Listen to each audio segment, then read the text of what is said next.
when they are consuming your minds and your thoughts and your dreams, from the angels to the demons and to the mysteries unseen, there is no need to worry. There is no need for dread. It's just time to discuss the thing at the foot of the bed.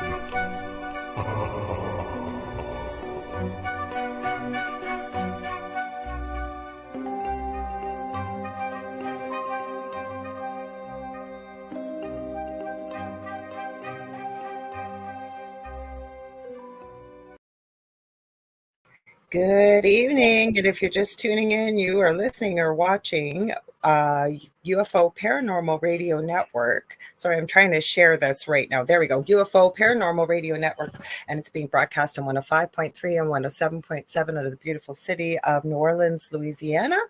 And this is the thing at the foot of the bed. Like I said, I am one of your hosts. I will pass it over to my co-host in just a sec. I see you, Sandra Sharp. Hello. Sorry, I'm trying to turn my phone off and it's taking pictures.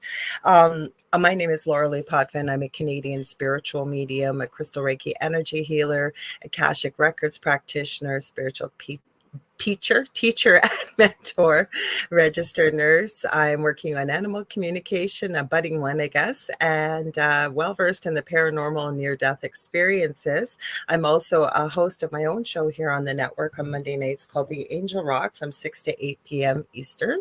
So I hope you'll join me there as well. Now, if you like what you see, please like, share, and subscribe, and tell all your friends and family. There's something for everybody on this network. We have a ton of new hosts, and we stream 7 days a week, multiple shows. And when we're not streaming, the archive server kicks in.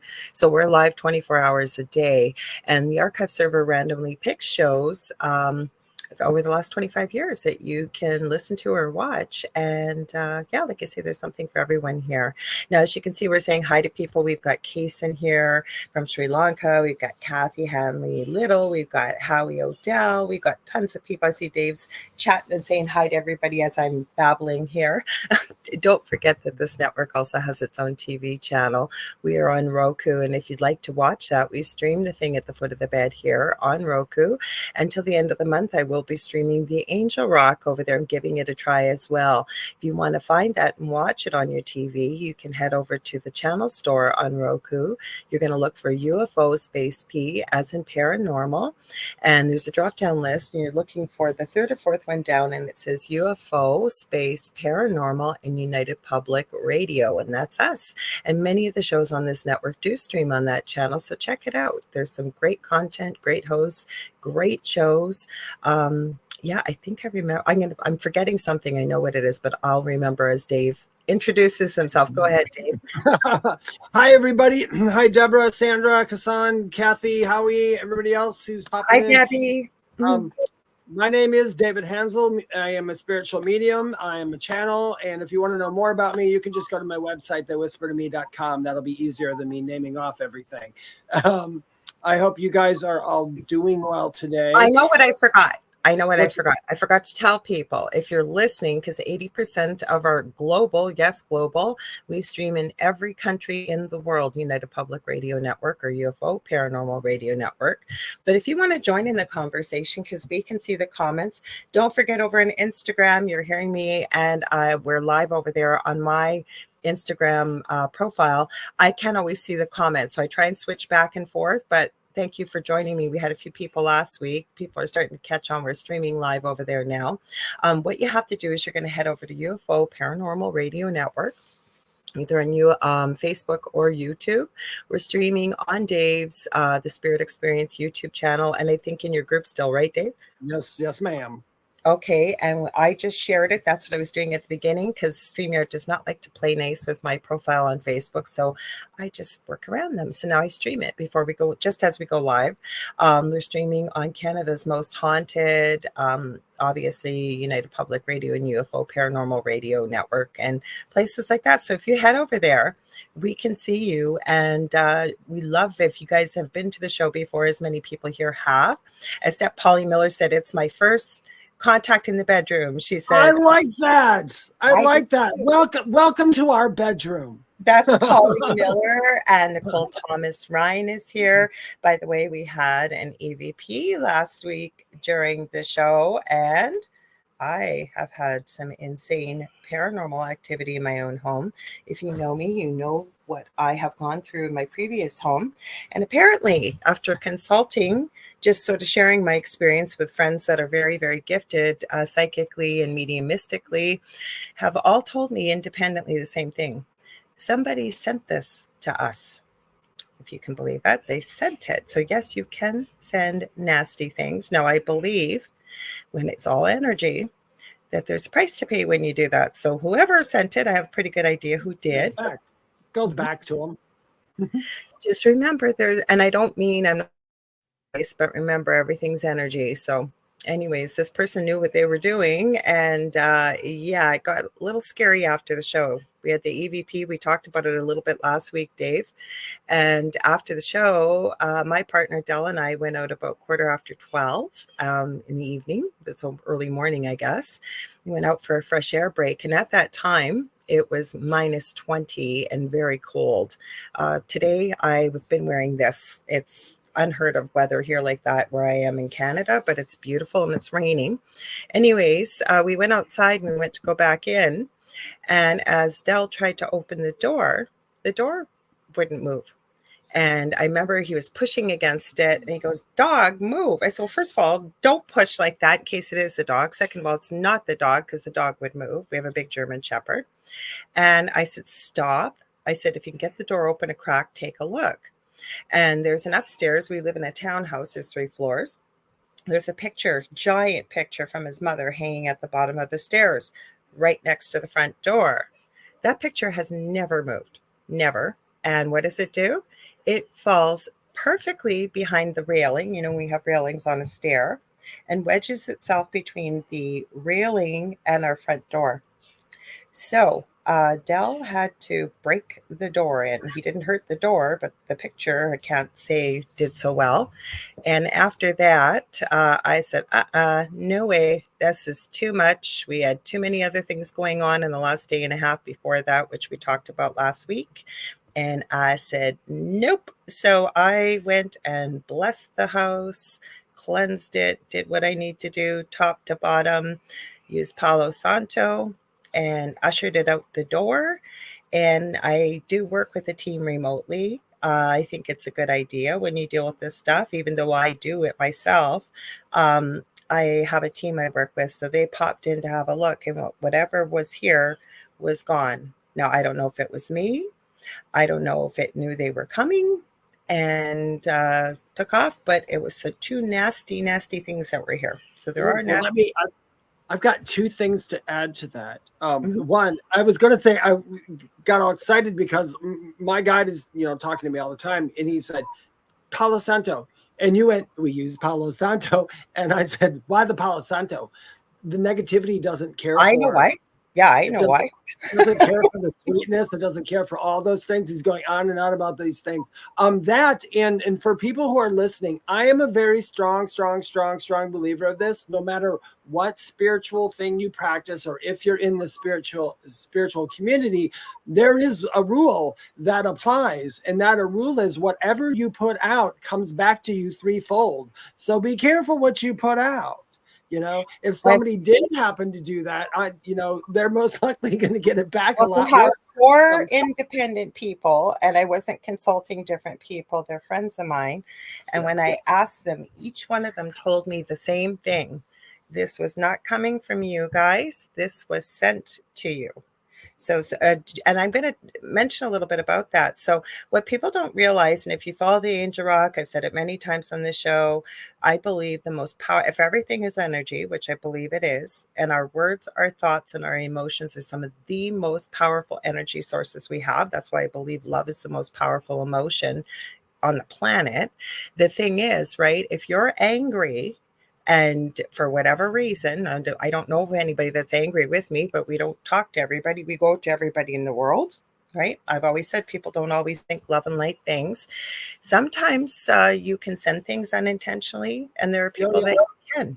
Mm-hmm. I have to 100% agree with you. That can be done unintentionally. It can be. Everything's, I also, creation it's a thought away. I mean, that's all it is. It's a thought away. So anything is, any thought can create something at some point. I'm going to say, the house I'm moving, I got my house, by the way, for those who are wondering. I got my house February 22nd. I never looked into a lot of stuff. The house was built in 1932, although it doesn't look like it because the guy redid it. And the couple times I went into the house, I did not feel anything negative. And I'm going to say I did not at the time, because when I went in there, my intention wasn't to feel the energy. It was literally just going in as a 3D dude looking at a house.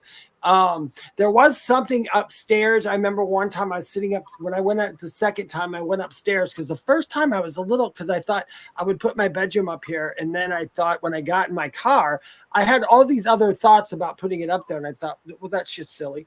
So the second time I went back, I sat up there for a minute and I'm like, okay, it's clean. It's cool. So I am going to put my bedroom up there, but I am curious to see if, moving to a new house doing this produces anything. You know what I was thinking? You're surrounded by the woods. And Yes. the woods is a beautiful place, but there are all kinds of things that we all follow in this world. And I'm not saying it's out there. I'm just saying it's something to be cognizant of, right? Well, I have picked up a few things because I am moving to a place called Kings Mountain, North Carolina. Kings Mountain is a battlefield and has the cemetery up there as well. Now, the gate is where I go. It's probably about 5 minutes from my house and driving. Yeah, that's the house in Kings Mountain, Nicole. It's the second one I looked at. I am right next to the entrance to like the big trails that go through Kings Mountain and all that. I had went over there to see what I could feel. And I will say this. It wasn't in Crowder's, but in Kings Mountain, there was definitely a feeling. It wasn't negative per se. It was just, okay, I know there's something hanging around here because I could feel it. So I'm really curious to go and investigate that. And weather-wise, to go with that, to respond on that, I am so sorry, but we're 68 degrees today, and it's going to be almost 70 tomorrow. I'm so happy. It's so warm. Are you guys warm too? It's so warm here. It's raining, and I wore the sweatshirt out and I was warm. I had to run and go drop off a check. But I'm going to go back a little bit. Like, it's crazy weather. I am not complaining because you don't have to shovel it. Yeah, and exactly. I don't live in the Yukon or something. I live very close to the Minnesota border, which I'm surprised because Wisconsin and all that, all those places keep getting hit. It's like it's missing you and it's missing me. We had one big snowfall, and that's pretty, like, it's almost all melted. I was sitting outside today and it was wet from everything like dripping on me, like melting. So I'm really happy. I'm going to go back a bit because we've got some new people here.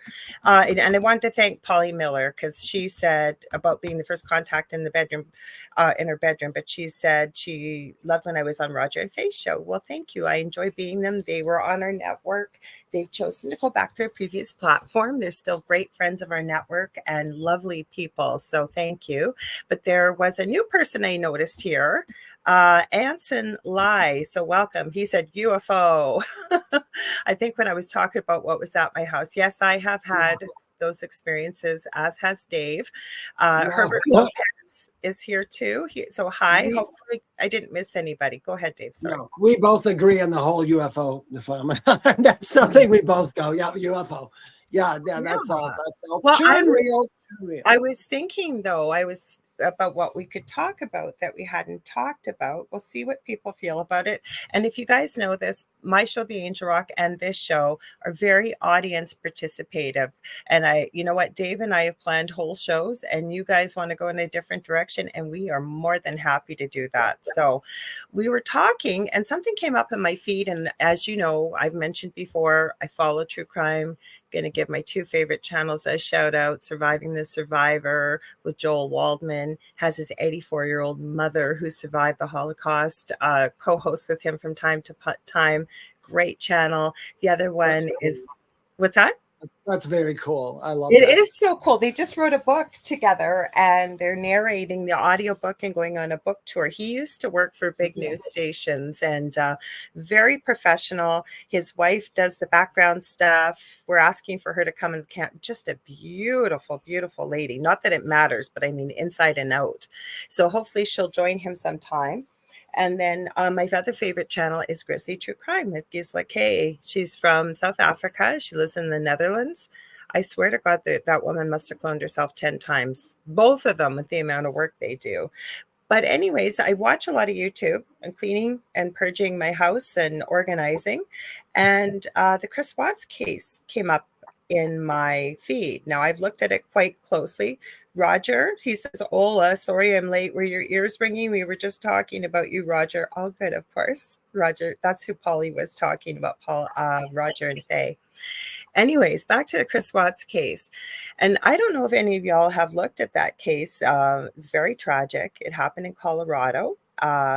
Never been in trouble in his life, Chris Watts. Very placid, easygoing guy. Ended up meeting a woman at his work. His wife worked from home. They had two beautiful little girls, Bella and Cece, and she was 7 months pregnant, his wife Shanann, with their son Nico, their first boy, and he took their lives. And there's a lot of question, and I really believe this. I think the mistress may have been involved with this. She got off scot-free. He, of course, is in prison for life. But the strange thing that's happening, and this has come off of police body cam footage, not from people being in the home filming, and there are EVPs on the footage. It looks like there could potentially be spirit caught on the footage.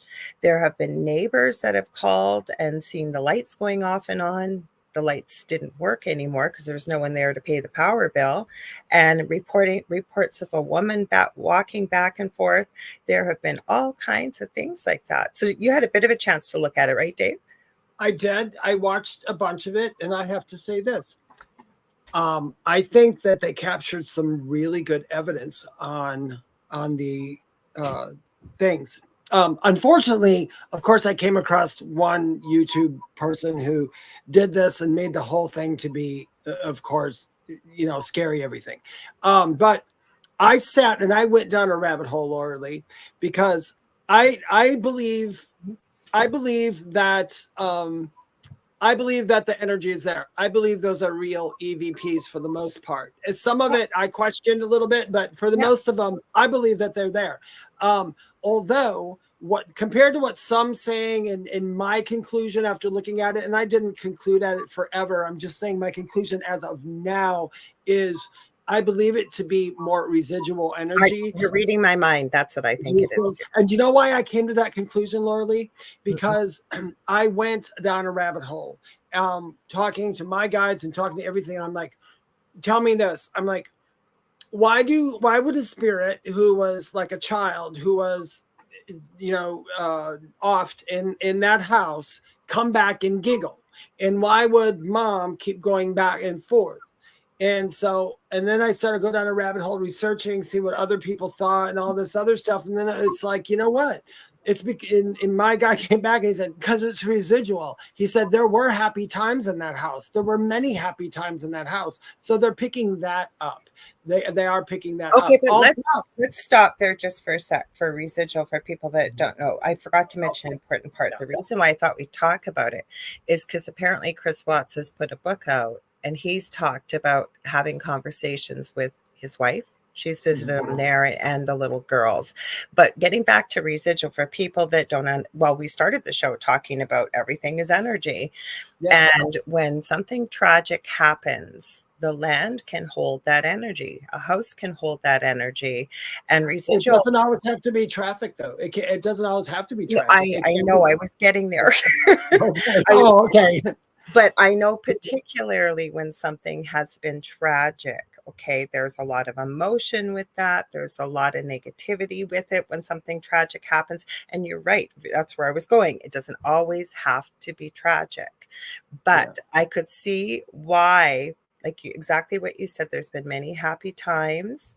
They didn't even know these police body cams too when they caught they didn't even know what happened. They heard, like, with the little giggle and what have you.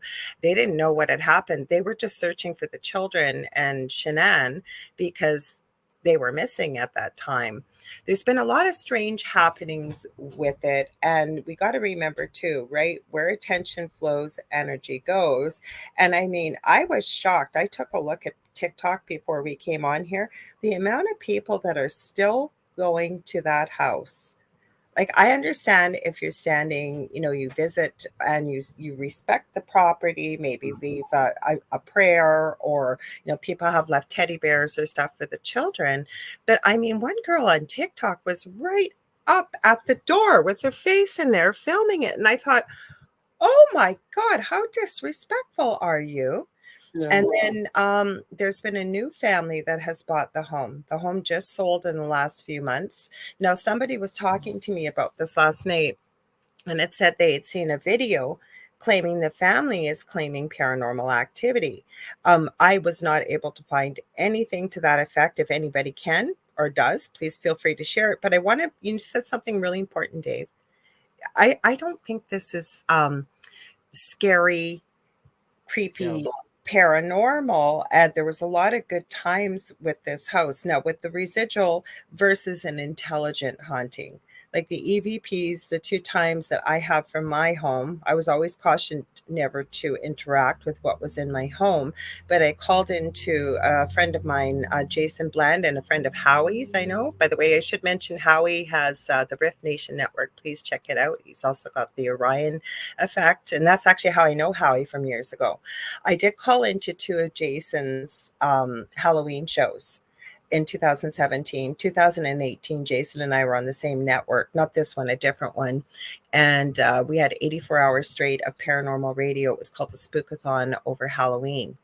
And they were unplanned live phone calls and called from the most active part of my house. And an intelligent haunting would be something that seemingly is interacting, or if you've watched a paranormal video and someone says, can you please touch the REM pod for this side for yes, this side for no. There's all kinds of things. But on the EVPs that we got, this thing was answering us. It called Jason by his name in 2017. By the end of it, and that does happen because I've had that experience where my brother and my 2 friends came, through it at the same time. So yeah, that does. Can I explain something? For somebody who, some people ask me when we're talking about residual and what it, like she explained how it happens. If this is the way I look at it, if it helps anybody who's listening from another country or whatever, if you can imagine a film strip like going through, life, that's life, it's that film strip. Well, certain film strips are just going to stand out. So there's going to be a lot in there. Those are the negatives you're seeing placed against this world, the negative films, and that's what the residual is. It's literally just like you're seeing one frame of a film strip that went through. Yeah. That's kind of how I look at it. That's a great explanation, Dave. Yeah. Because usually, like when I see things, like when I do mediumship readings and I'm talking to people, sometimes they play a movie in front of me. And that's why I'm like, oh, a film strip, dude. You're giving me the part. He's giving me, like they cut out that piece of their life and said, here, Dave, look at this. And then they move it up and down real quick and then it moves. So that's kind of like, imprints the same thing. Imprint and residual. Yeah, that's Nicole Thomas Ryan saying an imprint. That's basically what it is. Yeah, that's right. Yeah, it's basically, So, and see people, excuse me, investigators and things that'll see, or even families sometimes will report, like they say they've got some activity and it's harmless usually, but it'll show up at the exact same time always. And it's almost like a film loop. Like it'll just kind of go. That's what I say when I visited this house that I investigated years ago up in Virginia. In the window, I was the one who could see it though all the time. When I first pulled up, I looked and I'm like, "There's a woman that keeps walking back and forth on the window." And the owner goes, "What window?" And I pointed up there and I said, "That window." And they're like, "That's where the activity is with this woman." I'm like, "Well, do you guys see her?" They're like, "Some people do." And I'm like, "I don't think she's here. I think she's, that's an imprint of her going over and over. I mean, who knows? I didn't have any contact with her when I was in there, really. I mean, I heard stuff, but I didn't have contact. But I think, like, even when you hear about, battlefields and stuff, please forgive me, my brain has gone completely blank. So where the Civil War was, for example, where's the most famous place? I know it. As soon as you say it, I'm going to know what it is. My brain just went blank. Gosh, now you put me on the spot. One of you guys will mention it in the chat, but it's one of the most famous battlefields for the Civil War in the U.S. And with the plaque, the plaque and everything. No, but I have seen video clips of it. Almost looks like the battle's still playing out, and it'll show up at the same time, or pictures, or all kinds of things like that. So I would call that residual. Like they're nobody's interacting with anybody around them. Like you can definitely tell the difference usually if you're in some kind of is it about Gettysburg? Are you talking about Gettysburg? It's Gettysburg, not Fredericksburg. Gettysburg. Thank you, Jackie Lean. Thank you. Yeah, Howie said it too. You guys all said it at the same time. I was looking it up as well. You know what I was looking up? I swear to you, I had it on the tip of my tongue and I couldn't remember. And I kept saying to myself, address. I know the name of this. Gettysburg address. Yeah. And what made me think of it, I swear to you, Howie, as soon as I seen Fredericksburg, I went Gettysburg. I didn't even see that Jackie and neither did I. Fredericksburg. And Polly's posted it. Nicole's posted it. Yes, Gettysburg. There's a crazy story out of Gettysburg. Have you ever heard this story? Hi, Kim Yates. She says, or he or she, I'm sorry, I live on the Cold Harbor battlefield, and a lot of that happens around where they live. Yeah. Oh my gosh, you guys are reading each other's minds, because Howie O'Dell just says it would have been there, or Fredericksburg, or Cold Harbor. And Kim Yates just mentioned she lives on the Cold Harbor. Howie says bingo. Yeah, so that's a notorious place where there's a lot of residual activity. But I seen this story. I don't know if any of you have heard of this. There was a gentleman that was so drawn his whole life to go to Gettysburg. That was he wanted to go there. He had to go there. He didn't know why he had to go there. And I believe he had recently retired. And they finally had the time. Him and his wife went to Gettysburg. Apparently had a fantastic time. He was in the guest, I guess there's a store that you can go and buy souvenirs and whatever. And he walked in there and he walked right over to this one book and he purchased it. And then he took it back to their hotel. And as he was going through it, he found, it looks like the identical image of him today, of a soldier that lost their life back in Gettysburg. It was mind-blowing. I think it showed up when I was looking at a couple near-death experience cases a few years ago. It's not a near-death experience, but I swear to God, it was so uncanny. I'll have to take a look and see if I can find it while we're talking here, because it was mind-blowing. Have you heard of that one before, Dave? No, but that sounds really cool. I was thinking about there's at those places, and people, when they say they're haunted and stuff, I know that I've been to I'll go to my grandmother's cemetery, and whenever I drive in there, I always think to myself, oh, I want to see someone here. I want to see someone here. And I never see anybody there. I do feel them, and there are weird things happening. But I think, like we always talk about before, nobody really hangs around the cemetery. I mean, but I'm not going to discount that there might be a spirit who might say, I love this cemetery. And so maybe there was a little bit too. Mm-hmm. Yeah, do you remember there's a long time ago, I think this was on a show back in the early 90s or late 70s. I can't believe it was I think it was like Mystery something. But anyway, there was a psychic who went into a graveyard. This was in, I believe it was Edinburgh. I can't remember. It was in England. And the clearest EVP, there was always these sightings in there of this young man. And everybody would claim to see that young man. Nobody had pictures or something, but people, they said, young man, young man. She went in there, the EVP tape, and she sensed there was someone there. And she did what I or Lorilei would probably do. We're like, hi, I'm so on and so forth. Do you need anything? Or are you okay? You know, are you saying? And the voice comes back in the EVP. I'm trying to find me stone. And she's like, oh, and she literally, it was so cute. She literally walked over, she looked for it, and she said, it's right here. It's right here.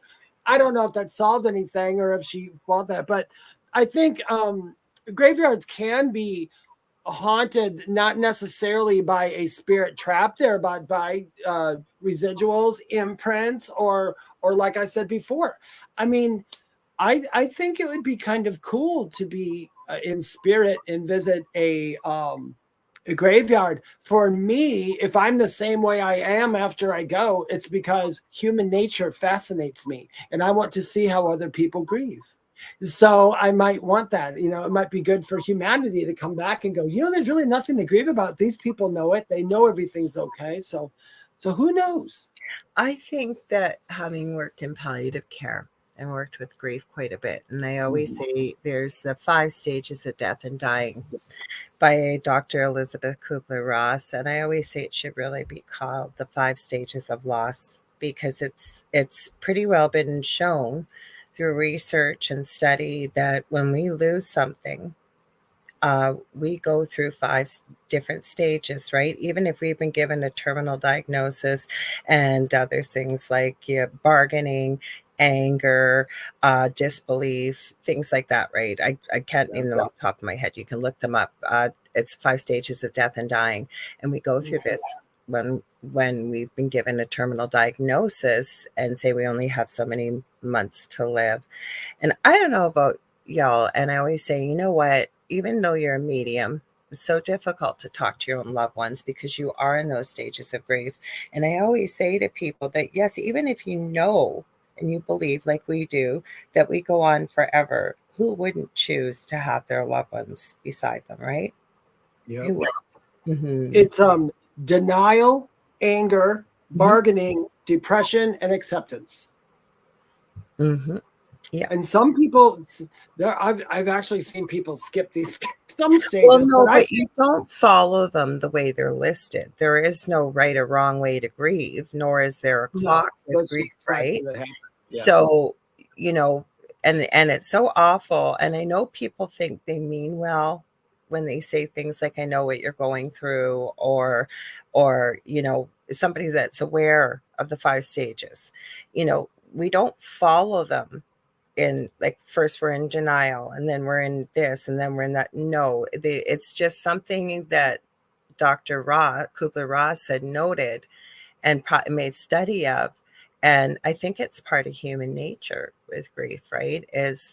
And again, you can think you're all right, and could be 10 years later, and then all of a sudden a song plays, or you see a certain thing, and all of a sudden you're right back in those stages again. It happens. I think it's part of us coming here to be human. So some people get caught in a particular stage for a very, very long time. But I always tell people, you know, I'm that person who says, you know what, you grieve how you need to grieve, and you grieve as long as you need to grieve. So do I. Nobody's freaking business. Yeah, but you'll get people saying, like, it's been 2 years now. Don't you think you should be moving on? Those are usually people I find that have really never really gone through a severe loss or anything like that. And the same thing when you say to somebody, I know what I know what you're feeling. I know what you're going through. You know, you don't, because you haven't experienced exactly what somebody else has. So, and I think that that's why too, you know, there's this saying that we always find out who our friends are when we go through something difficult, and we do. But I think part of that is that people don't know what to say.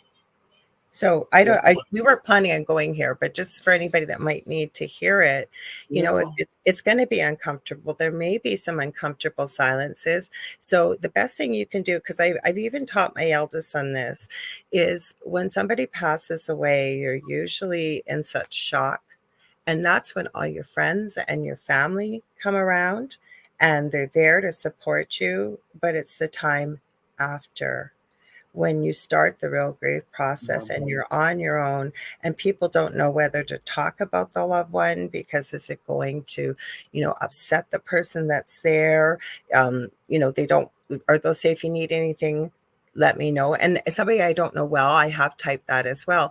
Most people won't reach out, but just to show up with a hot meal, like everybody sends food in the beginning, or you visit your friend, and a lot of people get almost catatonic in the beginning. They can't move, but maybe their dishes need being done. Maybe they haven't been out, so you run up and pick up some groceries, or just be there. Most people, not all, but if you can ask the person, I don't want to upset you bringing somebody's name up, that is the person's name that has passed away, but do you want to talk about it? Are you okay if I mention the person's name?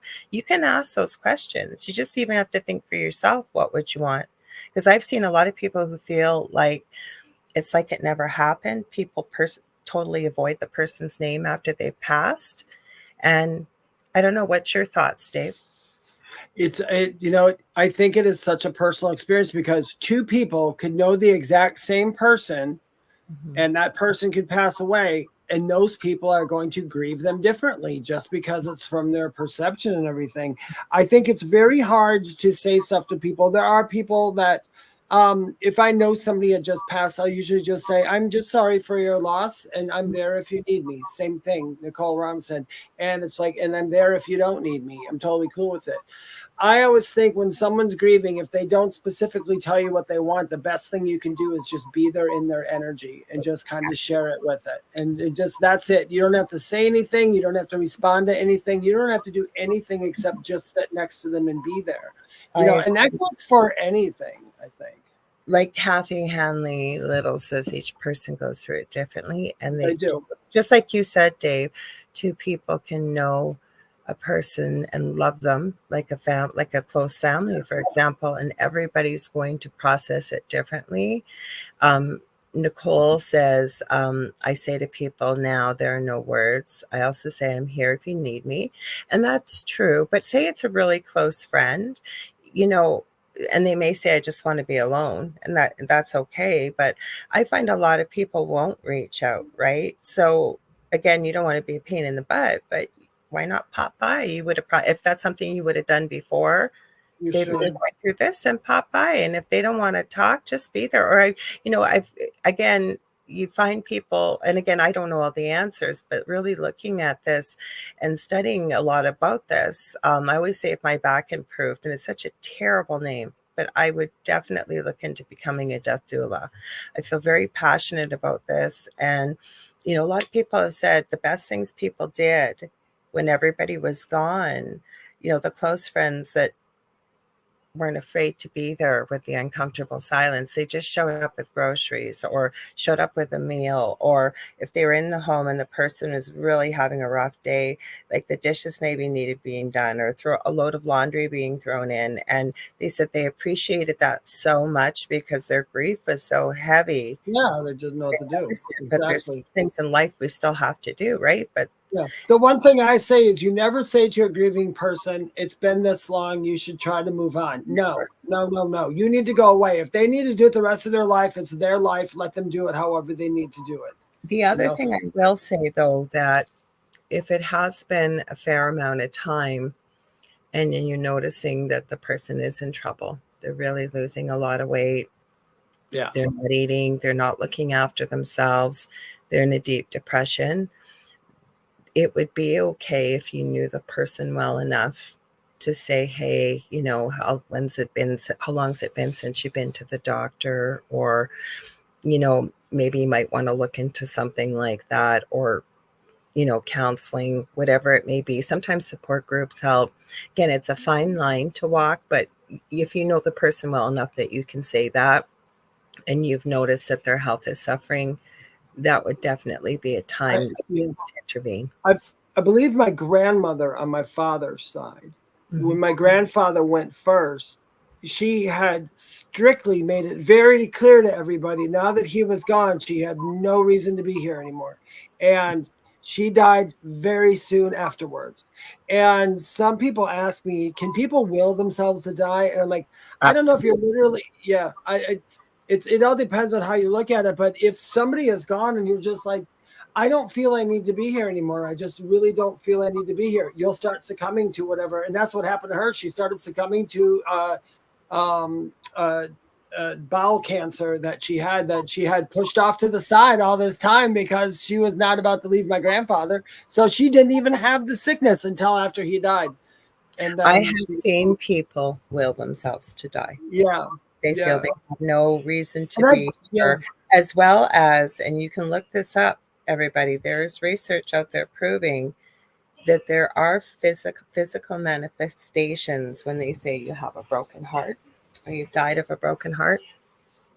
Yep. You know, we can, and you do, we can literally, you guys, we have the capability to totally heal ourselves, but we are all having a hard time believing it because our belief systems won't allow us to right now. And I think eventually the belief system is going to allow it, because nothing can happen until we actually have a belief in it, or a lot of people do. But I know people, I've healed myself. I've held myself, my hand, my fingers. If you guys don't know, I had fell at my old job and smashed my ulna, and my fingers were stuck down like this for almost a year. And then, you know, I let go from work, the settlement, the doctor said there's nothing else they can do. And within, what was it, a couple months? I'm like, here we go. My fingers are back up. I got it. That's what I tell people though, too. And I always say I come from a big PHARMA, because we're on YouTube background. But I totally, and again, I don't encourage anybody to do this, not giving medical advice. You need to work either. God did make doctors. So if you're sick. Where I'm going with this though is I do look for a natural alternative if I can. But when I do energy work and when I'm teaching about it and stuff, I believe totally that the human body is such a creation of perfection. We are totally able to heal all parts of our body, but because of what we go through in life, whether it's trauma, could be spiritual, could be energetic, a lot of emotions. And you see this when you're working in the energy field, a lot of different emotions that people don't process or they stuff down or whatever it may be, can manifest into what's called dis-ease. I always call this my Bible here. And I don't say that disrespectfully about the Bible, but every time I look for it, it wants to hide on me. It's called The Secret Language of Your Body. I have a lot of my books that I use with my healing stuff for my practice up here. But I use that book because it goes by body systems and it goes by emotions to work with and color. And you don't have to work with someone like myself. It's written so that anybody could use this book. And it actually goes through different disease processes that we encounter and what the meaning and emotion behind that is, as well as how you can work on healing that. That's why I love that book. It's by Inna Segal, Segal. I'm going to go through some of these comments here, Dave. So Howie, and that was a good comment. All these comments are wonderful. You guys always have so much to add to our show, and we thank you so much for being here all the time. So Howie says, but that death may bring others who did not know each other together. Interesting, isn't it? And it is. How do we know? Actually, it's very true, because what people don't realize is with every passing, no matter what it was, it changed somebody in a way that maybe they needed to have a change. Or like Howie said, you ended up meeting people that you normally never would have met under I any always think too, sometimes our loved ones, because they're happy, whole, and complete back home, sometimes they will help, or it might even have been agreed on beforehand that they will help facilitate you meeting somebody else to help bring a little bit of joy back into your life, whatever way that may be. And our guides, I believe that I may be wrong or right, but I believe when I was sick and when I was in the coma, there was a part of my coma, and this is one of the things I couldn't believe what happened, but I was telling her about, I was talking to this nurse, and they're like, what do you mean you were talking to the nurse? You couldn't have been talking. I had tubes on your throat. And I was like, yeah, I was talking to this nurse. She was really nice. I said, she kind of looked like Robin Williams, like a female Robin Williams. And she was very funny and she was sweet. And she had this ponytail, and they're looking around. They're like, we know who that is. And she came in, and like you said, with loved ones, I remember telling her over and over, I'm okay. I'm okay. And I think she understood that. She must have understood that at some point. So I think, like you were saying, our loved ones sometimes want to try to help us right away because they feel fine in They that feel place. fine, and it breaks their hearts to see us. And especially if you've had a human life, obviously you know what Yeah. grief is. But they, and we get this all the time as mediums, like, tell my loved ones I'm great, I'm fine, I'm happy, I'm healthy, I'm whole. Yeah. And that's like the number one message that almost every spirit gives a medium. It's like, tell them I tell them it's all good. Tell them I didn't go through pain. Tell them everything is good. I am fine. I am fine. I'm looking for this book because it drives me. This is it, you guys. So here, let me cover up the light. Oh, that's cool. She makes decks too. I have a couple oracle decks as well. I'm going to read Nicole's comment. She said, my son's uncle recently passed suddenly, and I'm so sorry for your loss.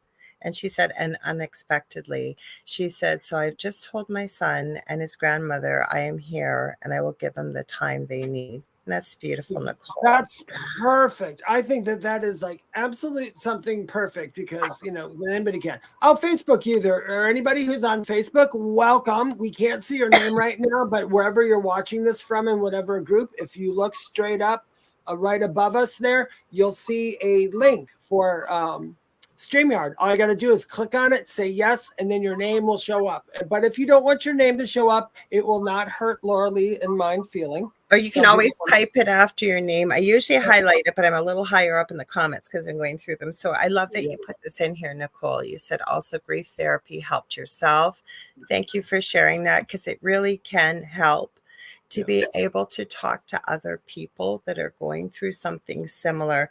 And it doesn't even have to be grief therapy. Sometimes it's good to be able to talk to people that completely understand, even though they're not going through exactly what you're going through, they get it. And Kathy Hanley Little says exactly. And Roger says your mind controls your body. Nicole said, I find YouTube videos with different hurts and healing and play them while I sleep. I love it and share them all the time with people. Yeah, I was just talking to Lorilei the other day. I was tanning and I was doing this clairaudience exercise because I always say, even as a medium, I'm always working those muscles. And the clairaudience exercises where they're playing like 200 hertz and then 300 and 400, and they go up and up and up, and they wanted to see if you could perceive them. I perceived everyone but one, which was on the 4, and we were talking about that. I'm like, I don't know why I couldn't perceive that one, but I heard the ones that were higher even. So odd. But yeah, those are really good to do, Nicole. They're great for your body because, like Lorilei said in the beginning, we're all energy. So I want to share this tuning forks. I'm not promoting my YouTube channel, but I had Debbie A. Anderson and Leanne Clark on here on New Year's Day, and I'm working on trying to find a date to get them all back on again. You guys all love them that were here, and I love them too. They're lots of fun and very gifted and talented. But Debbie A. Anderson, it was back, I believe, in 2016. Are you there? Yeah, I am. You can't hear me? Hello? Did I die on you? Did I die? Can you guys hear me? Which one of us is not working? One of us isn't, I guess. Oh, there we go. Are we back? I don't know if was it me or you. I just asked people. I said, I don't know. One of you were frozen for me, and I guess I was frozen for you. And where I was going with this is with Debbie A. Anderson. It was in 2016. She's a very gifted medium, and she received 8 solfeggio tones from Spirit. 6 of them were commonly known or have been heard throughout humanity, but apparently the 2 that she received had been lost to humanity for thousands of years. So she was able to get them recreated digitally. They're not the way they're meant to sound. Like the toning is proper, but we're looking for anybody that might be able to do this with singing bowls, is what Spirit has said.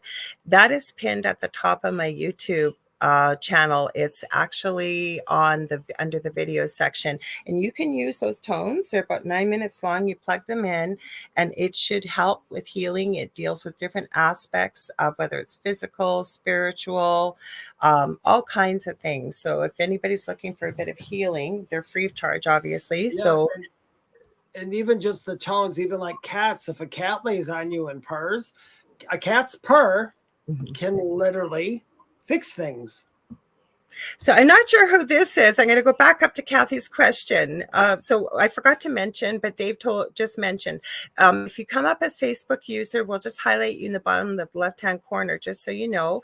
Like Dave said, there's a little blue button above. If you click on it, it'll allow you to give StreamYard permission to use your picture and your name, or you can type your name after, or you can stay anonymous. All three options. But they said, good evening, one and all. How are we lucky to be here with these two? Well, we're lucky to have you and everybody here. So thank you. I'm going to go up a little higher because Kathy asked a question. She said, would you say in the 3D reality we live in, it's hard to manifest stuff because we're in the stream of linear time? And if you go 4D, 5D, could we manifest instantly because we are out of? Not quite. I think it has to do with belief systems. Out of the linear stream of time. I understand exactly what you mean. Well, so do I. But what I'm saying is, okay, so when we're on the other side, and I know Dave's going to throw stuff in here too. When we're on the other side, we can manifest instantly anything. Okay, pretty so much. Down here, energy is denser, heavier. Plus, think about it. There's the saying, be careful what you ask for, you might just get it. Or how many times have we really wanted something and you look back a couple of years later and go, oh, thank God that didn't happen. Okay, there's a reason why it takes time to manifest things. But I can tell you, I think it has to do a lot with belief system too, because I know people that can manifest things instantly, practically. Right. I think it's whether you believe you're worthy, whether you really are able to work with the law of attraction and how it works in manifestation. Going 4D and 5D, Again, I think it has to do with belief system and how good you are at mastering it. Go ahead, Dave. I know you want to throw stuff in. It could. Yeah, I know. I agree with you.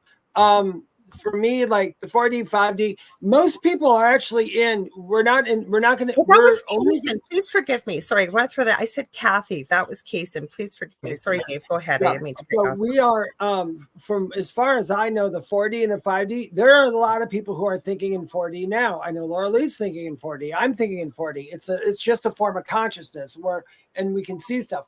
5D is a bit different. There's 5D consciousness. And 5D consciousness is actually on this planet right now, I believe. A lot of your space people, or whatever you want to call them, are 5D consciousness. They're not in the 3D. We're in the 3D, which is a three-dimensional consciousness. This is how I've been shown for this. Okay, what Lorilei said is correct. And from my experience, what you want after Earth, when you are consciousness again and you don't have the physical, what you want pretty much just forms around you, and there it is. It's just there. So it is almost instant manifestation. There are a lot of us, and it's probably Lorilei, me, and everybody watching. While we were over there, we're like, I wonder, instead of just thinking about mountains and showing up at the mountains, I wonder what the journey would be like to get there. That's why we come here, because then you have the journey between the things. I do think, though, as Lorilei was saying, it can be sped up, and it does on belief system, because if you think that you want something and your belief system keeps telling you it's out of touch, it's going to be out of touch. That's just what's going to happen. So I agree. You have to change your belief system. Like I have a friend that he now goes live and does a whole bunch of stuff, but I forgot how I met him. I don't know if he's watching the Angel Rock or what. He's a Canadian. He used to be in the military in Canada, and the whole bit is completely done a 180. Doesn't even live in Canada anymore. Anyways, he started telling me about some of the things he was going through. And I said, oh my goodness, you sound like you had an experience we would refer to as a dark night of the soul. Mm-hmm. And it's not as nefarious as it sounds, but it's kind of a big shakeup. And you would think, hey, it's a good way to put it. It's a good way to put it, though, really. Well, it is, because your whole world feels like it's ending as you know it. but you're entering into a new level, if you will, of consciousness and spirituality, and a whole world opens up to you. Anyways, he started telling me about some of the things that were happening in his life. Like, he didn't want to move. He didn't want to lose his house. And he said it was the stupidest thing. He goes, I had this one of a kind, I think he said it was a dryer, and you couldn't buy them anymore and all this stuff. And he said the only way he would move, and he said he started to describe, he said it would have to have a dryer like this, and it would have to look like this. And sure enough, he finally agreed that he would go look at some places. He was going through a divorce. Would you know the first place that guy walked into had everything off of his list? And he started explaining more and more situations like this. And I literally said to him, you are what I would call almost an instant manifester. You had decided, this is what I want. This is what I need. This is the only way I'm going to do something. And it just seemed like he could do it. And I've met other people like that. So to me, and from what Spirit showed with me, it has to do with how well we understand how manifestation works. There's other reasons. There's a gazillion other reasons why we don't get what we want immediately. Okay, there is. But there are people that can do it quite quickly. Yeah, you can. Oh yeah, I've walked in. I've manifested a parking spot. That one's easy to do. Oh, I do it all the time. Before I do it. You know what I do? See if it works for you, y'all. Okay.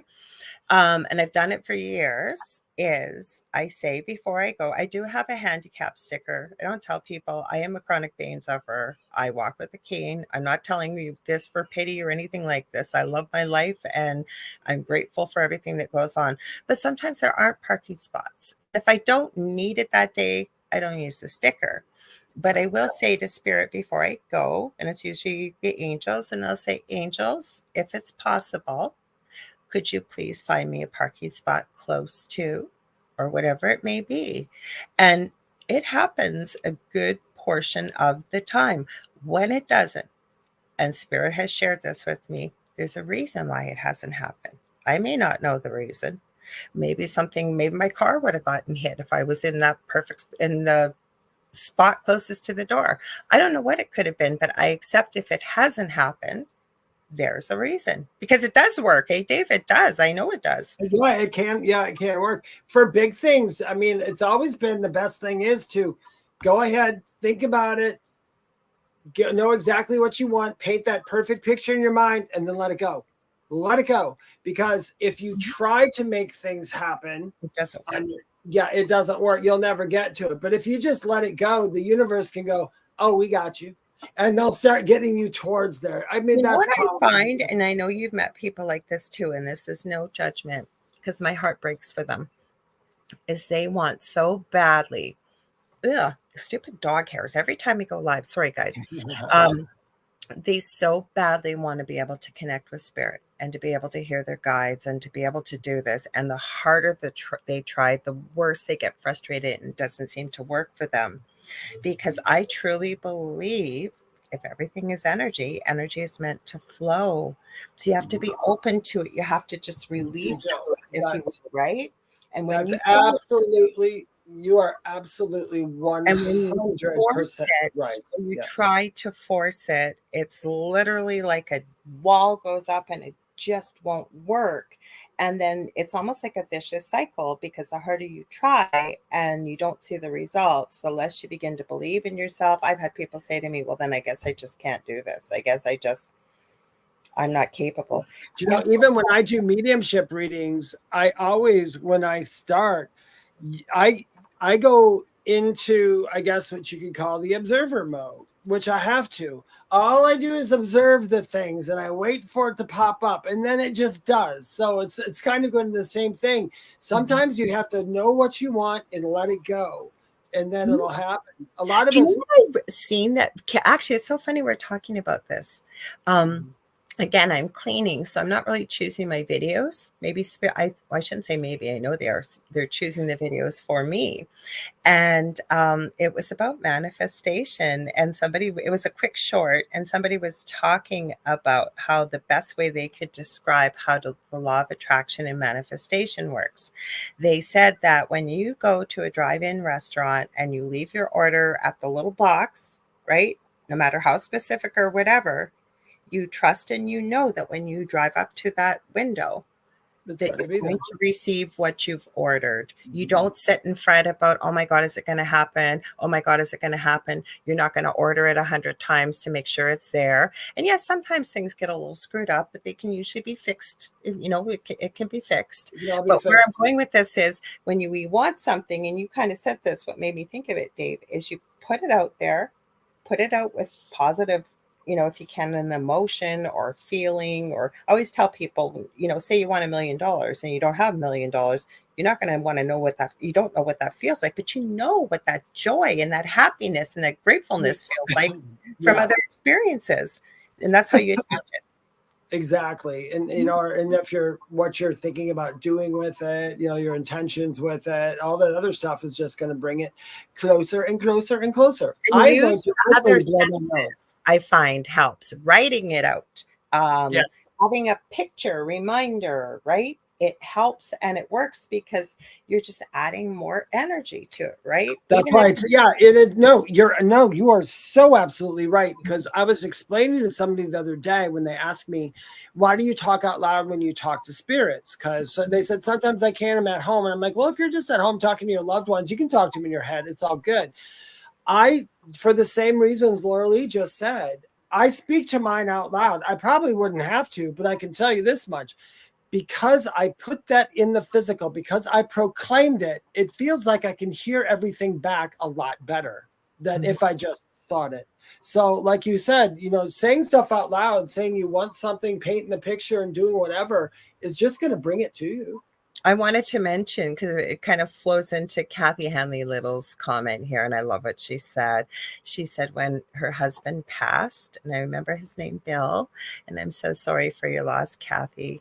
And she said, when my husband passed, all I did was talk to him, and I still do. It's so comforting. And he's there and he hears you, Kathy. Oh, yeah.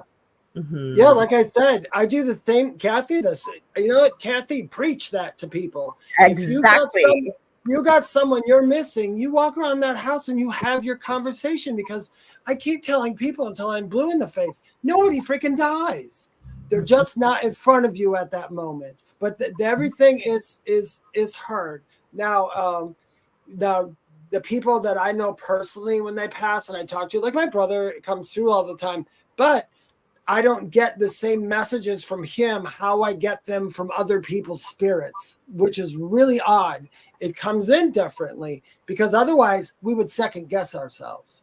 Absolutely. And then Kathy also added, I have parking angels, they work. And preach that one too, because it does. And I'm going to give a huge shout out to Julie Jean Bassett. I'm going to sing her praises tonight too. You guys got to check her out. She is a shamanic practitioner, animal communicator. She always supports our shows, and we appreciate all of y'all here. We really, really do. You know what I forgot to mention, Dave? I just forgot. What? By the way, check her out at juliejeanbassett.com. Powerful healer. Really helped me personally, as well as with my the cat that was peeing on my son's bed. I'm telling you, she's actually had a personality shift too. Not that she was ever mean, but she seems more confident, more relaxed. Really strengthened the bond between my son and his cat. Even though there wasn't a problem with the bond, it's even stronger now. No, we forgot to mention our group. Oh, yes. Go ahead. Would you mention that while I blow my nose quick? Go ahead. Thanks. I forgot to, how could I forget that? I think we're almost at 70 people. We only started it, I think a week or two ago. No, probably 2 weeks ago. It's the thing at the foot of the bed. And we've created a group on Facebook. It is private, so it's secure. If you guys want to ask questions, or people are starting to share things in there, which we really appreciate. If we talk, we come across any links, or sometimes we're showing videos and stuff, I will post them in the group, and people are chit-chatting in there and supporting one another. Somebody asked a great question. They'd asked how far back could we remember, Dave and I, when we first had these gifts our whole life. And it was a cool question. So you guys can ask us questions, or you certainly, whatever you want to share, it's for you guys, all of you. So thank you for joining it and being active in the group. We appreciate it. Right, Dave? Dave leaves great comedy. Please. Yeah, I answered mine like Sophia Petrillo. I forgot. Yeah, please feel free to post in there and read all the posts. There's some good I'll call ourselves experts. There's some good experts in there who have great opinions because they have the knowledge because they've been doing it for so long. So please make sure to go in there and ask and all that. It's a safe space, which means we did decide to keep the group private, and because we just just a safe space, I think. Yeah, just so it's safe, because some people don't want other people to know that they're in some weird group like ours, you know, and I get that. That happens in the world. Yeah, so go ahead and feel free to join that up. Join it up. I was reading Polly Miller's comment. She said, I'll use your page. My cat is attracted to the grounded sheet. I'm not sure what that is, but thank you. So that's what I was reading too. Now I know Dave's looking at it too. Am I missing something? So I'm sure I'm missing something. I'm missing something, but I know there's something behind there. Yeah. Well, we can, you guys, if you find some good education things, like for today, I shared something, for example, and I'm not a crier, but it made me cry at the end. And it said banned video. And it was about almost 11 minutes long. And it's with a paranormal investigator that lives in Florida by the name of Omar Gosh is the name of his channel. And what it was, I did put a warning with it. There's nothing graphic or anything like this, but this is, I talk about this lots, especially in the other show in particular, about random acts of kindness. I try and post that and how important it is. And also that I believe there are earth angels. And it kind of plays into a little bit about what you were talking about, that nurse, a little bit, Dave, when you were in your coma. And Omar starts filming, and there's a gentleman, and he's going to jump from a building. And Omar and his friends come across it. And Omar explains that he wasn't filming it to be disrespectful or for any other reason, that he truly believed a miracle would happen. And there are police there, and the police are standing below. They weren't doing anything. Nobody was talking to this poor guy, like nothing. And so Omar and his friends said, why are you not? He's yelling, I love you, buddy. I wish I could give you a hug. And the cops made them move back further. And then there was this guy that came up out of nowhere and started calling him a PUSSY and life isn't worth it. And why don't you just do it already? And one of Omar's friends apparently doesn't have a violent bone in his body, went up to this guy and said, you need to leave, and you need to leave now. Long story. I would have smacked him. This guy just about did. And Omar commented on the video saying, I've never seen my friend like this, but he was so triggered because he kind of was switching back and forth between the interview and the film. I'm going to ruin it for you, but I am. You can watch it. But all of a sudden, this guy's standing up now. He's looking like he's going to do something. And he's saying, why don't you just bang me and end it for me and what have you? And you can see there's somebody kind of off to the side. But also with the way the light is shining on the column where this guy's standing, almost looks like an angel. I'm getting goosebumps as I'm telling you. Long story short, this woman comes out of nowhere. And the cops are telling her, you need to go the other way. She says, that's fine. And she looks like she's almost going to walk around, but she doesn't. Then the cops push them back. And now Omar, and I've never seen, I don't watch his channel all the time, but he's crying because he's like, don't do this, buddy. Don't do this. Like, you are loved. You are loved. This woman, she said she was a nurse. She said, shh, stop. And I'm getting goosebumps as I'm telling you. She put her hand on his heart, and she put her hand out, and she said, tell him how you feel, but don't use your words. Send it to him. I kid you not. She did that, and 10 seconds later, the guy got down and walked off and was saved. And Omar said, I don't know where this woman came from. She completely disappeared afterwards. And like I said, I'm almost teary telling you guys about this, but we go back to everything is energy and how powerful our emotions are, that she could do that and almost bridge his heart to that gentleman. I truly believe that that's what made that man, never mind how all of them were feeling as a collective group. I'm guessing you didn't get a chance to watch it, right, Dave, yet? I did not get a chance to watch that, no. But that's I've had experiences with angel visitations. I've had Oh quite a yeah. few. So I think angel visitations are quite new. And then my definition for earth angel are people who encompass for some reason at times, or maybe their entire life, they encompass the energy of that. It's almost like the angel said, I'll come back with you. You know what I'm saying? Mm-hmm. So there's like a little bit in there. So Have yeah. you ever seen this? Oh, sorry, Dave. Go ahead. Sorry. No, I was just gonna say I didn't see that video, but I believe wholeheartedly and stuff like that. I don't care what people, how crazy they might think I am. I do know that there are beings who do divinely step in at times when needed. Because I always tell people, they'll say, "Can you pick when you go?" I'm like, "Well, you do pick when you go, but there are times where you're leaving at that point might not be good for all involved, so you'll stay." Well, Kathy Hanley Little said she saw the video and she said the nurse helped send her energy and Omar's. I'm trying to find this video. I'm gonna share or talk about it for a second. And I know most of you have seen this. It's from a traffic cam in China. Looks like it's about 3 a.m. in the morning. You see a bunch of cars turning and what have you. And then all of a sudden, and this came out a long time ago, so I think it was before where we are with videos and things like that. And they claim it's from a traffic cam. There's an old man going with a bicycle and a truck is coming and it's going to hit him. And all of a sudden you see this flash and then the guy's over on the side of the road. Have you seen that video?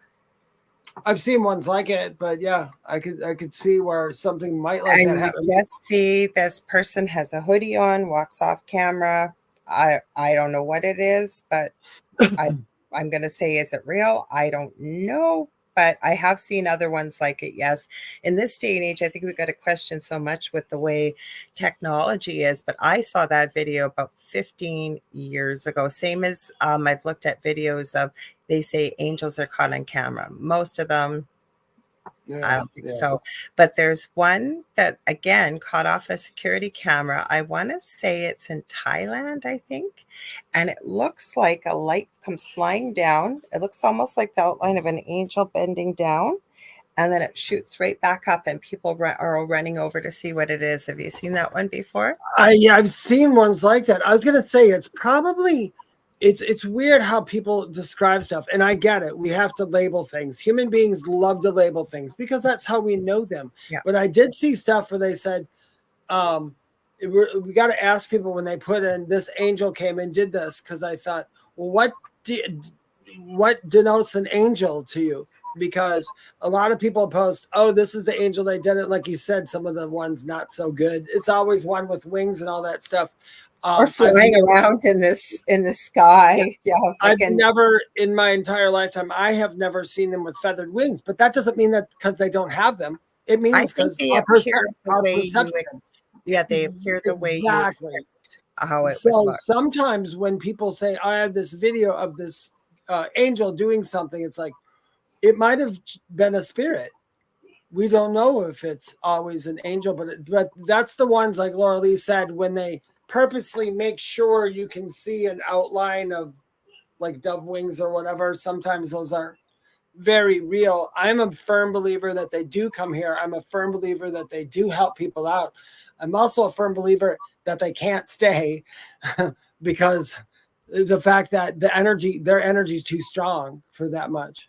Mm-hmm. I mean, they've been through they're literally they're a chip off the old block. We're a couple chips away. So Shannon's here. She says, hello, friends. Hi, Shannon. Say hi to Sean. Hi, Shannon.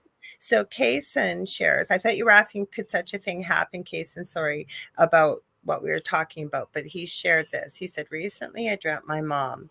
She was in an Egyptian style attire and she said something, but I couldn't hear it. I asked about this from someone and she said, my mom is talking from one of her past lives. Could such a thing happen?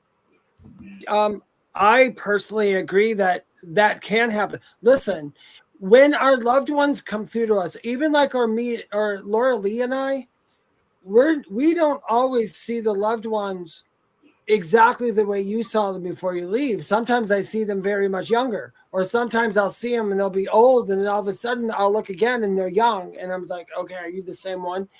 So I That think, happens to me too. Yeah. yeah, I think they kind of show up in whatever capacity you need them to show up that's comfortable for you. So there might be something with the Egyptian that is comfortable in your mind, so that's something be one thing. Or like you said, she literally could be addressing you from a past life she had, because you know what, that might be her favorite life that she's had, and maybe that's how she always looks over there. Or maybe she had some wisdom to share with Yeah, you. yeah, There's exactly. some from that time period, or the fact that you took notice of it, Case, and you're speaking about it, which is a good thing. But there could be something to pay attention to. I had somebody on the Angel Rock. I always forget her name because she had such an unusual name. She was over in the UK, and she talked about dreams and wrote books about dreams. I'm going to find her name for you guys. Give me a sec. I will find her. And she was talking about, that's why you'll hear Dave and I have talked about this. I've talked about it myself. I know he's talked about it. It's so important to keep a book by your bedside. And I always say, before your feet hit the ground, you don't have to write a novel, but if you can jot down a few things about what you dreamt about, when you go back, because and Dave and I have talked about on this show, nobody knows what your dreams mean except you. I'm Pretty sorry, but much. they don't.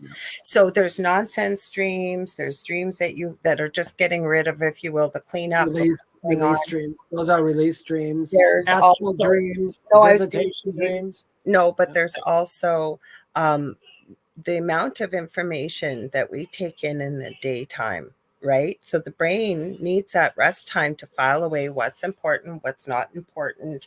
Like you said, a release stream, or the nonsense, it's getting rid of what we no longer need. But there's also things like prophetic dreams can come through, loved ones can come through, all kinds of things can come through in the dream state because we're open, right? We're completely open then. When I believe strongly in the theory that when you sleep is literally when you're waking up. So when you go to sleep, when you fall into that sleep, you are now literally kind of part of the spirit world, because your consciousness is still working just like that. And when you wake back up from there is when you actually go back to sleep. So right now we're sleeping. When we go to sleep, we're actually waking up. And that's how you can have, as Lorilei stated, some of those dreams, visitation dreams, prophetic dreams, and all those other things, because you are of consciousness in those moments. I think her name, I think if I remember, it was Delphi. Delphi Ellis is her name. I'm looking it up right now as I'm talking to you guys, but I haven't seen it. It just came to me. I knew it would. Yeah, Delphi, DELP as in Peter, HIELLIS. She's pretty well known, I think, over in the UK. I think she's been on their morning breakfast show and stuff.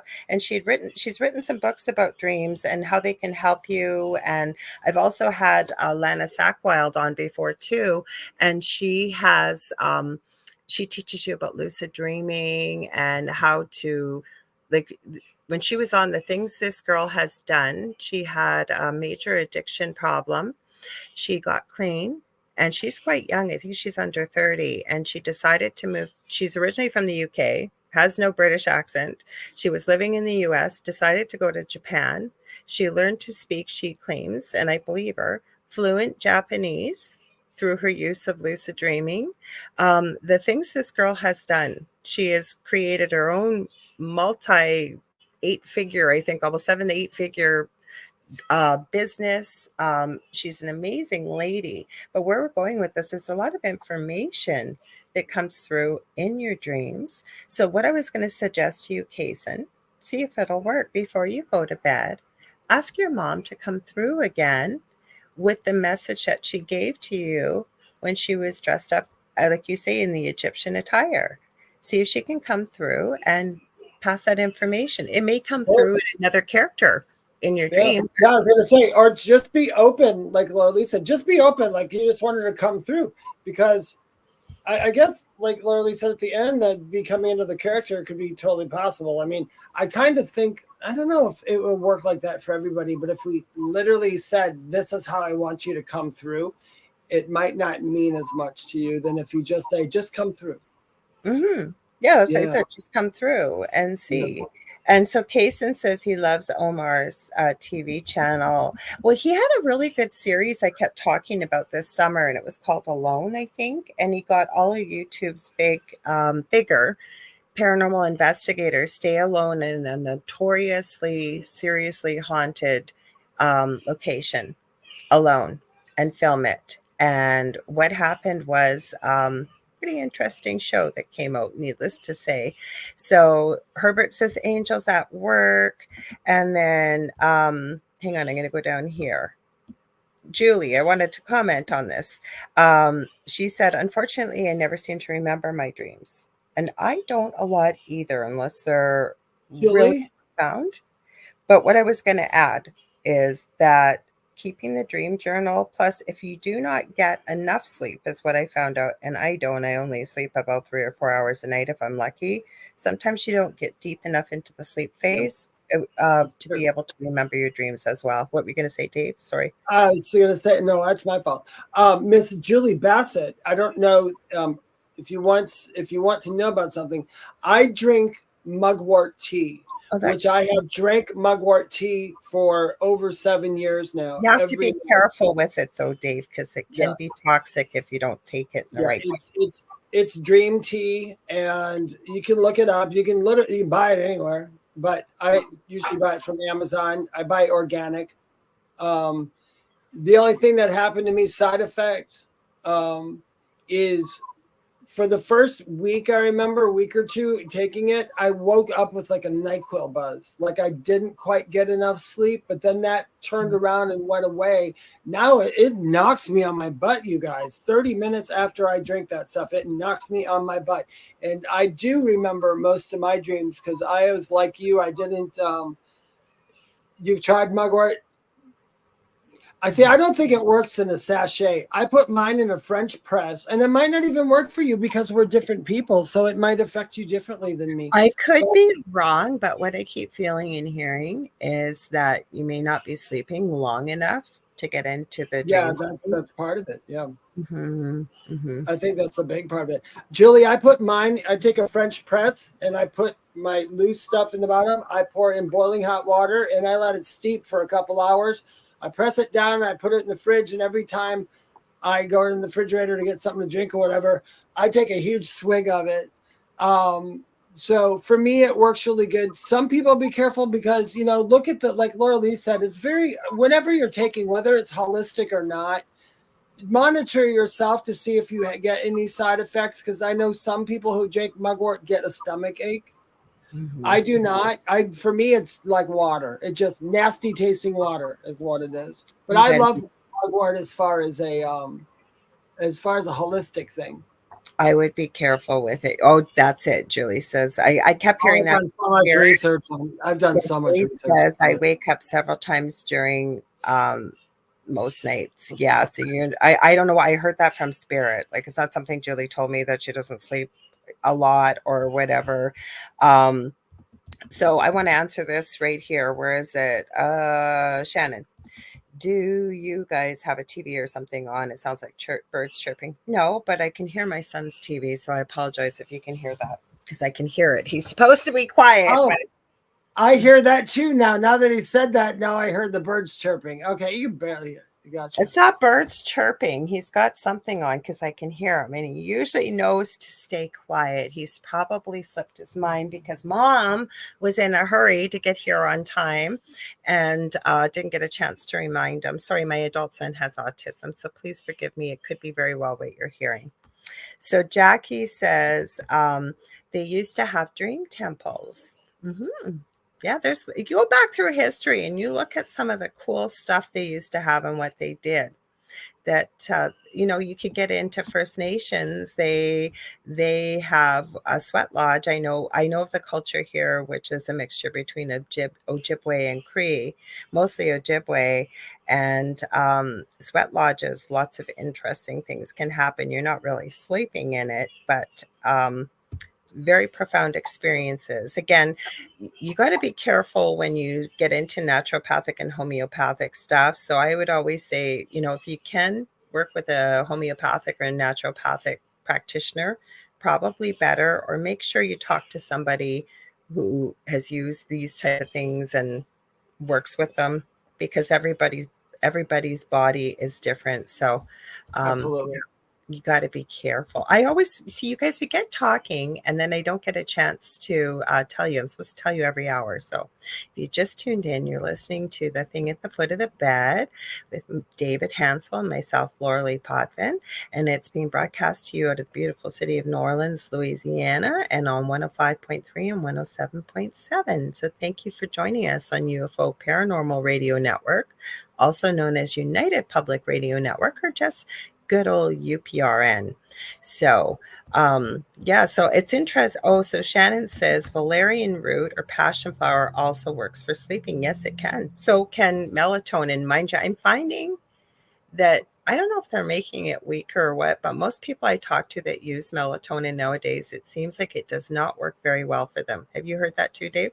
I have. And you know what? I think the first time I took melatonin, it worked. And then my body, melatonin is something that your body, it's natural. I mean, it's natural. Your body makes it.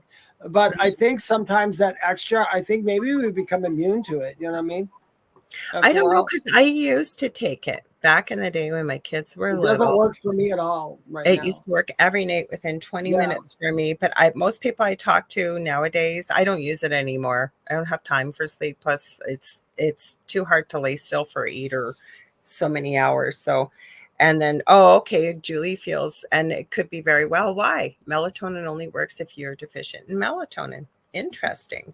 And Nicole says, setting an intention before I go to sleep works for me. She says, I have to take prescription sleep meds to turn my brain off and fall asleep. You got to do what you got to do to get sleep. I used to be like that. But you know what? Do you know what, though? I do have rituals before I go to bed. So, I mean, I do have certain things I take, or, I take my 4 p.m. PMs all the time. Mm-hmm. That's probably helped me. What I do is when I go to bed, because by the time I finally lay down, and I thank the powers that be for the bed I'm laying in, because it's so comfortable and wonderful. And then I usually go through the things I'm grateful for. And then before I go to sleep, I set my bed up in a healing chamber energetically. So, because that's when most of our healing happens in our body, and our body does heal us every night overnight. I set it up and with light and energy, and you don't have to do it, but if it might help you, give it a try. It's kind of cool. Wake up in the morning.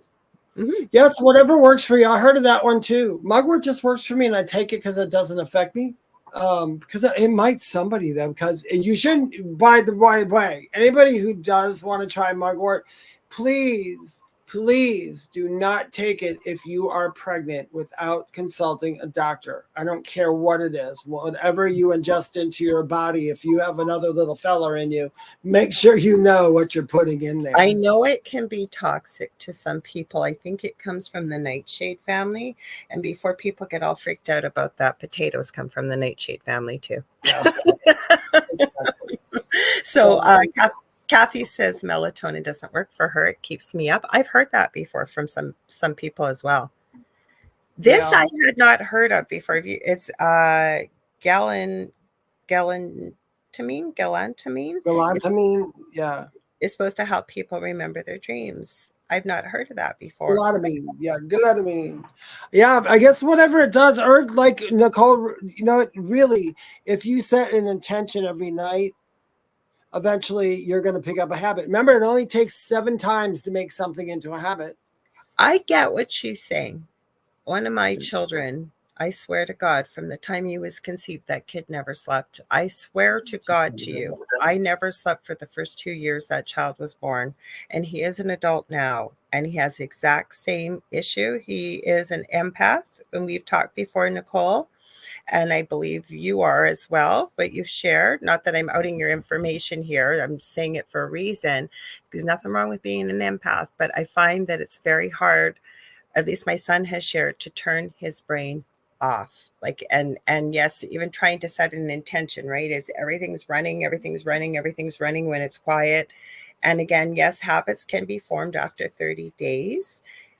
Plus, you got to do what works for you, especially when you're working and if you got a family and what, right, to sleep. And Dave is right, though.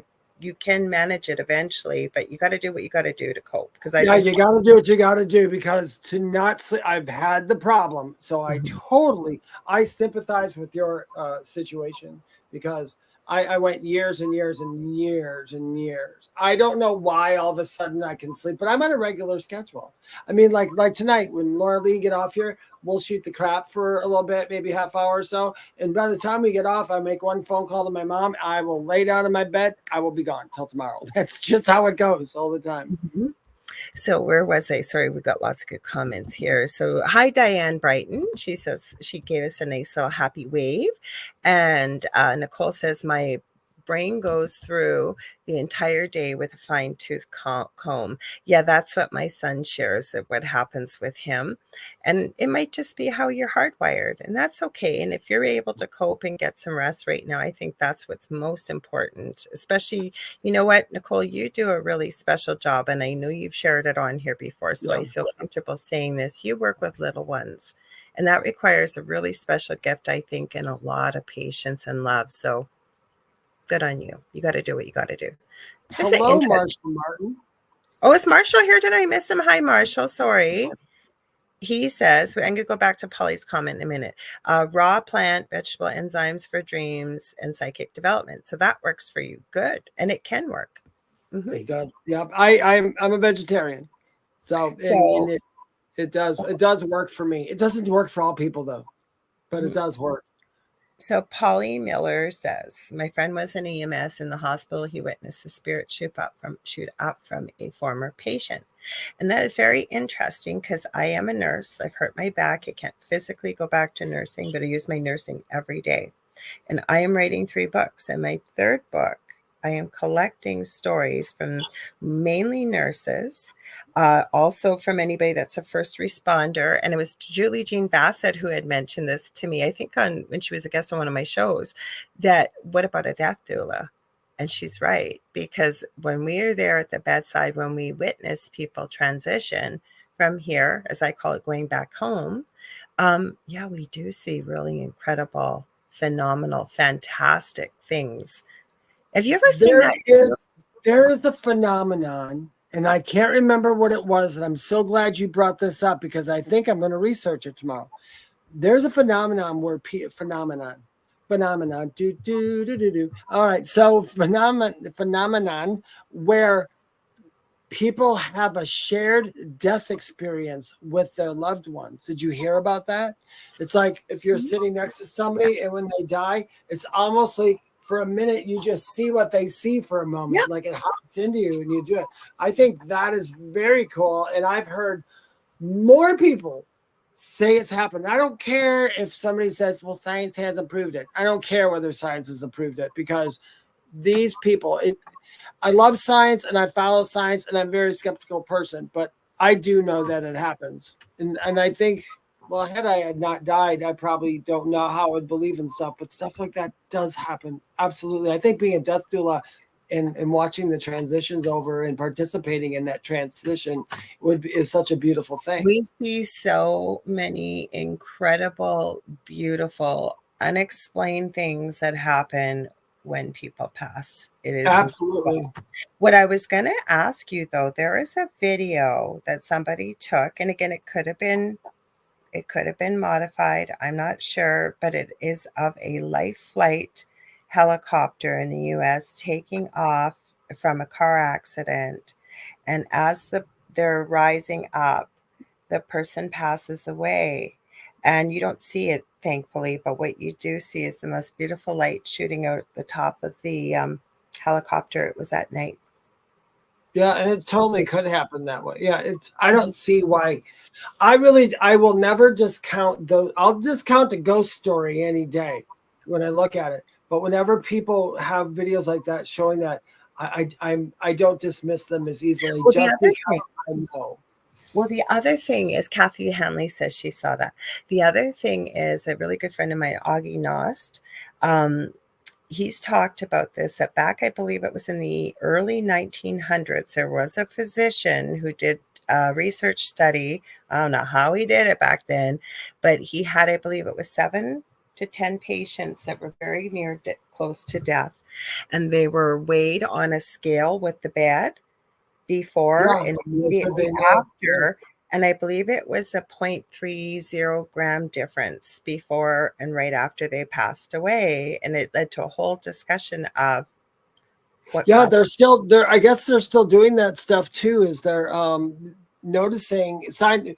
Listen, science will catch up to spirituality, and spirituality will catch up to science one day. It'll be one and the same one day. But What I was going to say is what caused that weight shift, right? Something the had soul. the weight. Well, we know, but I'm saying for people listening, right? Oh yeah, for people listening, yeah, we're. What caused the weight shift? Yeah, because when the soul leaves the body, which is funny, which is kind of odd though, because from what I know, the soul isn't actually in the body. I think Something that caused it. Yeah, but it's not actually in the body, but I think it is connected to, because the soul is energy, like we all said before, and it's like right above us. It's like I was saying, because whenever I imagine or I try to do stuff to get into certain places, I always see, sometimes I'll see the world from here instead of through my eyes. I'll try to see it through there. I think that we're very capable of being outside the body and things like that. Sure. Where I'm looking at it is we have these, I forget the way I was watching it. I shared this video too. I wasn't looking for it, but it was with Mel Robbins, and the way the chakras were described, or the invisible energy core centers, as I call it. But if you think about it, when we go into certain things that we do in this field, where do? We drop either down into the heart space or we access the heart chakra. Mm-hmm. So, and we've heard about the silver cord. We're getting into this discussion. We haven't got much time left, but you get into the silver cord. We were supposed to talk about animals. I just remembered that. I wrote that down. That's got to be next week. Oh, yeah, we'll do it next week. But you get into the silver cord attached to, like, is it the etheric body, which I consider to be our soul, if you will, or energy? I don't know. I don't have all the answers. So I'm going to read Shannon's comment here quickly. Julie left a really good comment too. As a nurse, I can promise that's true. Lifting a live patient, lifting a person who has passed, definitely a difference. Well, there's a difference. Yeah, but that's physical, right, Shannon? That's your dead weight. Like you said, that's what we call it, right? But there is a difference. I can definitely say yes. I think there is a big time. You know what's really the one thing during my NDE, and it's probably like half and half. I never noticed the silver cord. I don't, but I know it exists. It does exist. There's something that tethers our etheric body to our physical body. And then when people leave, as I understand it, that cord is severed finally. It's when you actually go through the tunnel of the light. Well, this is what I don't know this for sure because everybody's experience is a little different. But the actual people that validated themselves that are over there, they're not near-death experiencers, they're actually over there.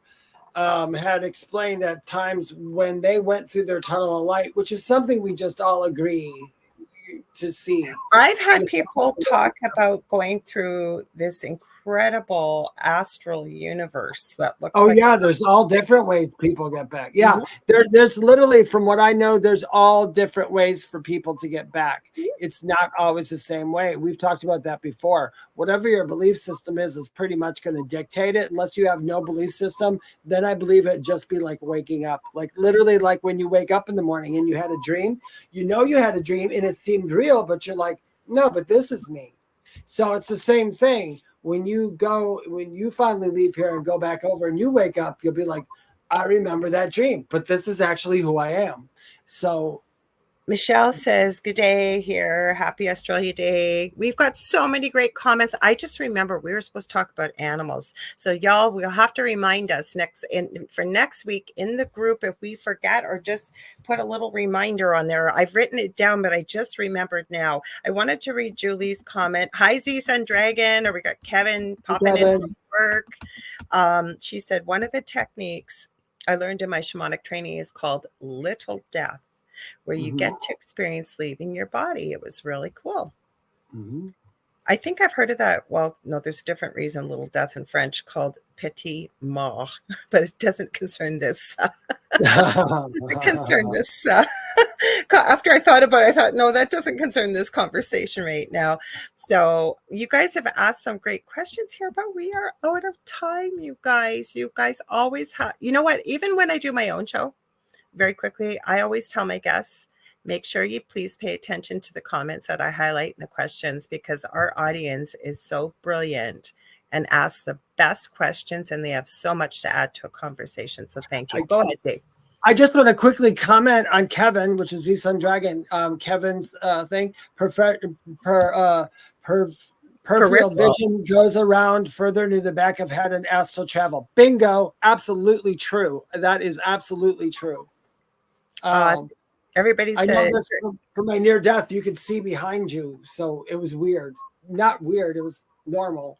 You know, so everybody's saying, have a great night, great show tonight. Thank you all. If you guys enjoyed this, before I pass it over to Dave, please stay tuned. It's the second night of the Outer Round with the amazing Michelle DeRoger and Amelia Pisano. I don't know who they have on tonight, but they always have the best guests. So they're coming up right after this. So stay tuned, please. Go ahead, Dave. Oh yeah, we're signing out, aren't we? You guys, thank you so much for being here tonight. If you could and you would, please follow me on YouTube and my Facebook group that is called The Spirit Experience. You can check out my website at theywhispertome.com. You can find me on TikTok or Instagram under @medium David Hanzel. No hyphens, no numbers, no nothing. @medium David Hanzel is all. Please join our group, the thing at the foot of the bed on Facebook, so you can contribute and have some fun with us. Let us know what you want to talk about on the show. And I believe that is it, except for Lorilei and I will never, ever, ever, ever, ever private message you to solicit readings. We just don't do that. There's a lot of scammers out there, guys. There is. And so thank you all for being here tonight. I meant to get to, you guys gave us so many great comments at the end, so please don't think we didn't see them. We did. You just couldn't. I knew it was going to lead us down a deeper rabbit hole. Like I said, that's okay. We love rabbit holes. No, the Outer Realms coming up next, you guys. So please stay tuned. Like I said, if you ever want to get a hold of me to book a reading, I do teaching and mentoring. I also do energy healing. You can get a hold of me on facebook.com/AngelRock, or you can just reach out to me on my Facebook profile under Lorilei Potvin. I am on absolutely every social media platform under either my name or the Angel Rock, and you name it, I am on there probably. The other thing is I have two groups on Facebook, Paranormal University for all things paranormal, Angel Rocker Tribe for many of the spiritual things that we sometimes talk about on here. And yeah, we'd love to have you as I think you mentioned this, Dave. I remember I was tuning out, I was paying attention to something somebody had said on here. Don't forget to join us over on the Thing at the Foot of the Bed group. Give us your show suggestions, your ideas, comments, funny paranormally type things. We'd love to see it. We love you all so much. Stay tuned for Monday too, because I will be back with Angel Rock from 6 to 8 p.m. Eastern Standard Time. Otherwise, you know where Dave and I will be next Thursday, 7 p.m. Eastern Standard Time, right here with you all. Okay, you ready, Dave? Stay spooky. You ready? Stay spooky, you guys. 2, 3. What's at the foot of your bed? Almost. You guys, we might not be hearing it like you guys do because we hear the delay. So if we ever hit it, you guys, please go. You hit it. You hit it. You hit it. All right. Let us know. Okay, we'll see you next week. Dog, stop hitting my hand. Okay.